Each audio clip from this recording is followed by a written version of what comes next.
भव्य पर्वत आणि मजबूत किल्ल्यांच्या प्रदेशात जिजाबाई नावाची एक राणी राहत होती. तिची भूमी सुंदर होती, पण ती स्वतंत्र नव्हती. जिजाबाईंनी आपल्या हृदयात एक सामर्थ्यवान स्वप्न जपले होते, एक गुप्त इच्छा जी वाऱ्यावर कुजबुजत असे.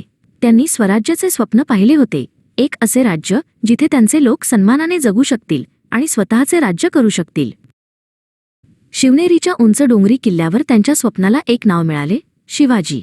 जेव्हा त्यांचा मुलगा जन्माला आला तेव्हा जिजाबाईंनी त्याला जवळ घेतले आणि फक्त एक बाळच नाही, तर आपल्या भूमीच्या भविष्यासाठी आशेची एक तेजस्वी ठिणगी पाहिली. तोच होता जो तिचे स्वप्न साकार करू शकणार होता.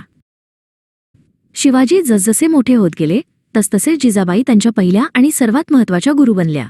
त्यांनी त्याला साधी अंगाई गीते वाचून दाखवली नाहीत, उलट त्यांनी त्याचे मन रामायण आणि महाभारतातील महाकथांनी भरून टाकले.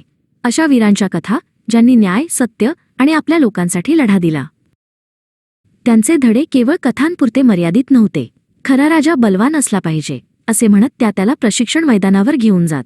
त्यांनी त्याला घोड्यावर स्वार व्हायला शिकवले, जोपर्यंत तो त्या प्राण्याशी एकरूप होत नाही, आणि धैर्याने आणि कौशल्याने तलवार कशी चालवायची हे शिकवले.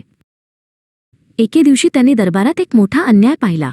एक शक्तिशाली जमीनदार एका गरीब शेतकऱ्याची जमीन अन्यायकारकपणे घेत होता. त्यांनी खात्री केली की शिवाजीनेही ते पाहावे. शिवा बघ, त्या हळूवारपणे पण ठाम आवाजात म्हणाल्या. हाच तो अन्याय आहे ज्याच्या विरुद्ध आपल्याला लढायचे आहे. स्वराज्य म्हणजे प्रत्येकासाठी न्याय, केवळ शक्तिशाली लोकांसाठी नाही.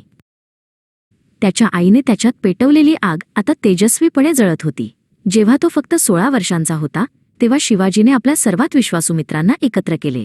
एका टेकडीवर उभे राहून वाऱ्याच्या झोतांमध्ये त्याने त्यांच्यासोबत शपथ घेतली.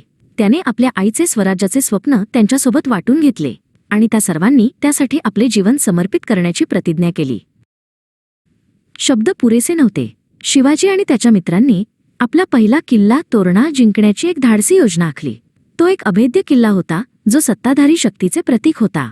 तो जिंकणे हे स्वप्न प्रत्यक्षात आणण्याच्या दिशेने पहिले खरे पाऊल ठरणार होते. विजयाची बातमी जिजाबाईंपर्यंत पोहोचली. त्यांच्या मुलाने ते करून दाखवले होते. त्याने तोरणा किल्ला जिंकला होता. त्यांचे हृदय इतक्या मोठ्या अभिमानाने फुलून आले की जणू काही तो संपूर्ण किल्ला आकाशात उचलू शकेल. त्या दरवाजावर उभ्या राहून आपल्या वीराचे घरी स्वागत करण्यासाठी वाट पाहत होत्या.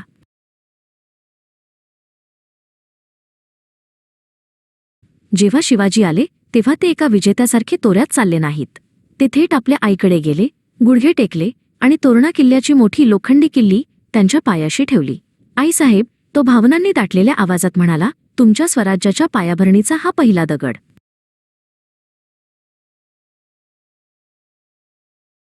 जिजाबाईंनी आपल्या मुलाला उभे राहण्यास मदत केली. त्यांचे स्मित तेजस्वी होते. हा फक्त एक जिंकलेला किल्ला नव्हता, ही एका नव्या पहाटेची सुरुवात होती. राणीचे स्वप्न, जे एकेकाळी एक गुप्त इच्छा होती, ते आता या भूमीच्या मातीत रुजत होते. सर्वांसाठी एका महान राज्यात वाढण्यास तयार होते.